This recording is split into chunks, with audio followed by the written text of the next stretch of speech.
viewers, welcome to English Language Volume. Today we brought the video which we should have to brought in our early days, but today I felt that it should have to be taken. Yes, today I am going to teach you guys parts of speech.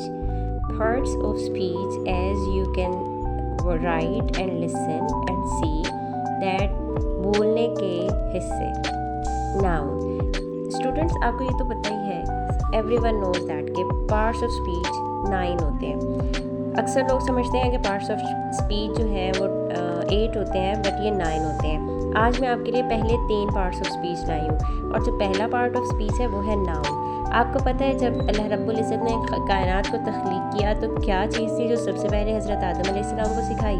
जी हाँ, नाम. हज़रत आदम अलैहिस्सलाम को नाम सिखाए गए.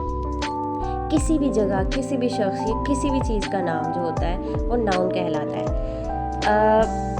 दुनिया में कोई ऐसी चीज़ मौजूद नहीं है जिसका कोई नाम ना हो. देखिए आपकी बॉडी, इसके अंदर जितने भी पार्ट्स हैं इन सब के नाम हैं. हर चीज़ आप सीखते ही नाम के साथ है. फॉर एग्ज़ाम्पल, औरत को आप वुमन कहते हैं. वुमन इसका नाम है, ठीक है. बॉय, लड़का. लड़का आप जेंडर का नाम है. आगे उसका फर्दर नेम होगा, जैसे अली या फिर फ़ातिमा. ये लड़का और लड़की के नाम होंगे. इसी तरह से आप पढ़ते हैं किताब, बुक, ये भी एक नाउन है, नाम है. ग्लासेस, ऐनक हम लगाते हैं, ये भी एक नाउन है.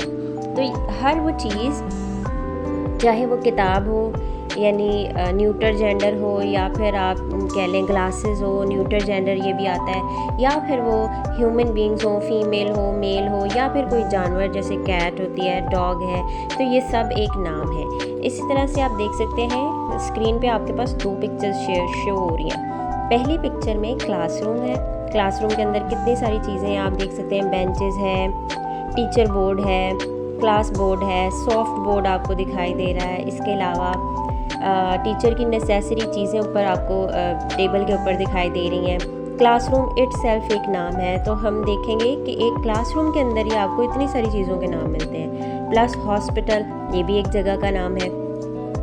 इसी तरह नेक्स्ट नंबर 2 पे है हमारा पार्ट ऑफ स्पीच, जिसको आप प्रोनाउन कहते हैं. नाउन का अगला पार्ट प्रोनाउन होता है. कहाँ यूज़ होता है? Instead of a noun. यानी बहुत सी ऐसी जगह होती हैं जहाँ नाम नहीं इस्तेमाल होता, बल्कि हवाला इस्तेमाल कर देते हैं हम. तो वो जो हवाला होता है वो प्रोनाउन कहलाएगा. जैसे आप कहेंगे औरत, वो औरत. एक दफ़ा आपने औरत कह लिया, लेकिन आगे आप शी कहकर भी काम कर सकते हैं. जैसे अगर बॉय है तो आप कह सकते हैं ही. अगर मैन है तो भी आप उसको ही कह के बुला सकते हैं, ये प्रोनाउन हो जाएगा. इसी तरह अगर गर्ल और वुमन है तो उसका प्रोनाउन आप शी कह सकते हैं. जैसे she is a hard working girl, she is a intelligent girl, इस तरह के अल्फाज. इसी तरह से इट जो है वो आप नॉन लिविंग, जैसे चेयर के साथ लगा सकते हैं, टेबल के साथ लगा सकते हैं. आई, माई सेल्फ, आप अपने बारे में बताना चाह रहे हो तो आप कहेंगे कि आई एम अ गर्ल. इसी तरह से वी हम होंगे लेकिन ज़्यादा होंगे, ठीक है, और 2 से ज़्यादा लोगों के लिए होंगे. इसी तरह से दे फॉर मोर देन 2, 2 लोगों के लिए, या ओनली. जैसे आप कहेंगे ना वो उन लोगों ने आना था, दे वर कमिंग, ठीक है. तो इस तरह के अल्फाज में आप प्रोनाउन यूज़ करते हैं, यानी ऐसा नाम, ऐसे अल्फाज जो आप नाउन के अलावा यूज़ करते हैं. और ये भी बहुत ज़्यादा इंग्लिश लैंग्वेज में इम्पॉर्टेंट है, और ये दूसरा पार्ट ऑफ स्पीच है. नंबर 3 नंबर पे हमारे पास है वर्ब. वर्ब कहते हैं एक्शन वर्ड्स को, यानी काम को. हर वो चीज़ जिसका काम किया जाए वो वर्ब कहलाती है, ठीक है. हर वो चीज़ जिसके ऊपर काम हो या जिसका काम किया जाए वो वर्ब कहलाती है. और ये जो वर्ब है ये पार्ट्स ऑफ स्पीच में सबसे इम्पॉर्टेंट पार्ट ऑफ स्पीच है, ठीक है. सबसे इम्पॉर्टेंट, क्योंकि जो जितनी भी कायनात की चीज़ें हैं ना, वो नाउन के बाद अगर किसी चीज़ के इर्द गिर्द घूमती हैं तो वो होता है काम. हमेशा जब कोई चीज़ होगी तो उसका कोई ना कोई काम भी होगा. लिहाजा जो वर्ब है वो बहुत ज़्यादा इम्पॉर्टेंट है. आप हर चीज़, आप खाना खाते हैं, आपका एक्शन वर्ड है. आप सो रहे हैं, स्लीपिंग आपका एक्शन वर्ड है. आप रो रहे हैं, रोना आपका एक्शन वर्ड है. तो इस तरह जो नाउन के बाद पहला जो सबसे ज़्यादा चीज़ें जिसके इर्द गिर्द फॉल करती हैं वो है नाउन. नाउन के बाद दूसरी जिसके चीज़ें इर्द गिर्द फॉल करती हैं वो है वर्ब. एग्ज़ाम्पल है, देखें आप, ये क्लासरूम है, क्लासरूम में बहुत सी और चीज़ें भी हो रही हैं, लेकिन दो जो स्पेसिफ़िक और मेन चीज़ें हो रही हैं वो आपको दिख रही होंगी।